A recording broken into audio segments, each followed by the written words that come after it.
Now, what the heck is this INFJ stuff, you might well ask? I did a couple of months ago because it was the first time that I took the Myers Briggs test and found that I'm an INFJ. 2% of the population are INFJs.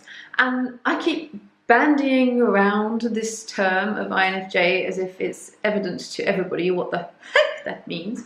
But it's a, what's that word, acronym that you get when you take the Myers Briggs test. Myers Briggs is a personality test.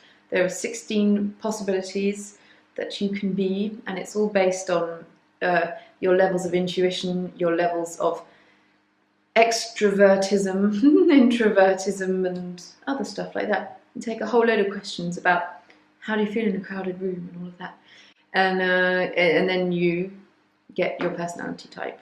And for me, it's actually been extremely enlightening, and I have my health coach to thank for this because he encouraged me as part of our health coaching process to take the test, because health is a holistic thing, and to be holistically healthy, happy and full of vibrancy, it is important to first of all know thyself. I think there was a pre-Myers-Briggs me and a post-Myers-Briggs me.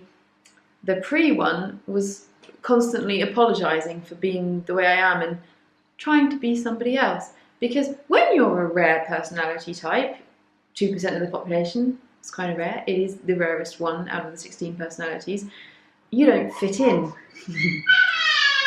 That's my baby in the background having a ball. Because everybody around you is a different personality type, and even when you do find other INFJs, you're like, oh, you're a bit weird. I think that's what's happened to me in the past, because we are. There's a certain intensity to INFJs. There's an extremely strong need for alone time.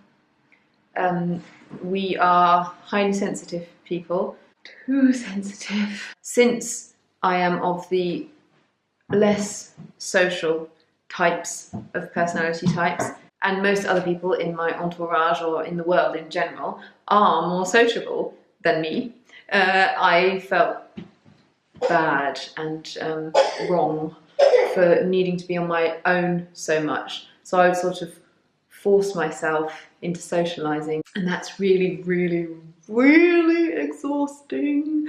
So I've always found, and it's my own fault for trying to put a mask on me and trying to be someone that I'm not.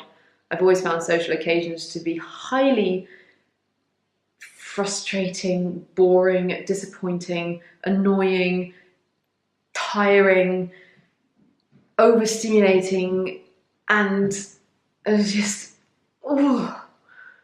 But that is no reflection on the people that I was spending my time with. It is 100% a reflection on me trying to be someone that I wasn't, and therefore having wholly unsatisfactory social exchanges because of putting on a face and pretending to be this person, and actually on the inside going, oh, get me out of here, get me out of here. Yeah, so it's hard being an INFJ. I don't know if you're watching this, perhaps you're an INFJ too, and if you relate to what I'm saying, then let me know. Everybody's special. Let's not just kind of like put all of the INFJs into this special category and everybody else is the same. No, there are so many different personality types and everybody's got their quirks. But I think that INFJs do really need to learn self-acceptance and self-knowledge to realise that they don't need to be ashamed that they don't particularly like social encounters. Or, let's put that another way, they need to learn to be themselves in social encounters, because that's when the human exchange becomes satisfactory and enriching, because you show up as your real self, your odd, idiosyncratic, quirksome self. So if you're an INFJ too, then I encourage you to totally live your personality type and don't apologise for it, and certainly don't pretend to be someone that you're not, because it's only going to lead to disaster. Yes, disaster. I am going to go into the tendency of INFJs to fall into addictive patterns next time I talk about this, because addiction is often a symptom of deep-seated shame, toxic shame, that makes us think that we're inherently wrong. But we're not inherently wrong. As INFJs, we're just different. And anyone else who's a different personality type, who suffers from toxic shame, you're not wrong either. Nobody's wrong, nobody's right. We're all just a little bit different to each other. The more that we can accept that and not try and mirror other people's behaviour because we think that what's out there is more acceptable than who we are, because other people seem to have their together much better than we do. That's certainly a trait to get rid of. Yay for being odd.